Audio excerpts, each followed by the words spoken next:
इधर कोरोना के खौफ के बीच 5 राज्यों में चुनाव की तारीखों का ऐलान हो गया है। साथ ही सियासी दलों में सरगर्मियां भी बढ़ गई हैं। यूपी, उत्तराखंड, पंजाब, गोवा, मणिपुर में सत्तारूढ़ पार्टियां जहां कुर्सी बचाने के लिए जनता के सामने अपने कामकाज का लेखा जोखा पेश कर रही हैं, तो वहीं विपक्षी दल सरकारों की नाकामी को बताकर सत्ता में एक बार फिर से वापसी करने के लिए कड़ी मशक्कत कर रही हैं। चुनाव तारीखों के ऐलान के बाद सियासी सरगर्मियां बढ़ गई हैं।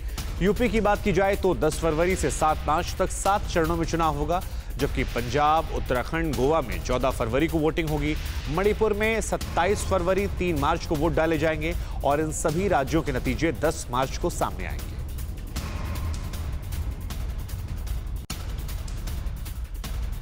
तारीखों के ऐलान के साथ ही सबसे बड़ा तनाव यह है कि आखिर चुनाव होंगे कैसे, इसकी वजह क्या है, हम आपको बताते हैं बिग वॉल ग्राफिक्स जरिए। तो सबसे बड़ा तनाव कैसे होगा चुनाव, तो देखिए 2021 में 4 राज्यों में चुनावों को कोरोना की दूसरी लहर के लिए एक सुपर स्प्रेडर इवेंट माना गया था और इस वजह से इस बार चुनाव आयोग भी सतर्क है।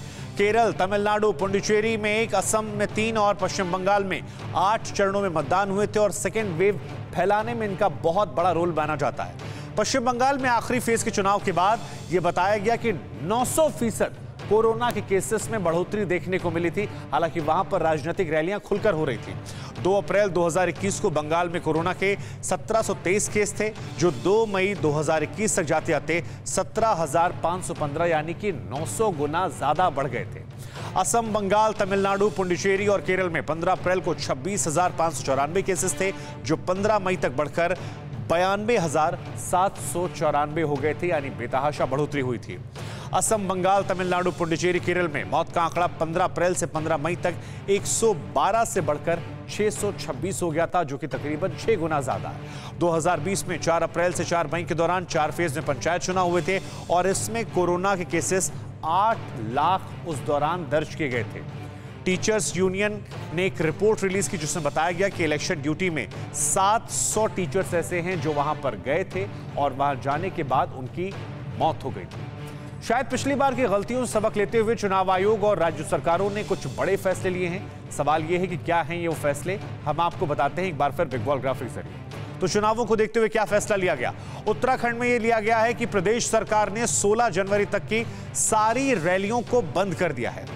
उत्तर प्रदेश की अगर आप बात करेंगे तो बड़ा राज्य है, यहां तो रैलियों को ही माना जाता है कि चुनाव में एक तरीके से संकेत मिलना कि कौन जीतेगा कौन हारेगा। यहां पर कांग्रेस ने 2 हफ्तों के लिए सभी रैलियां और मैराथन रद्द कर दी थी।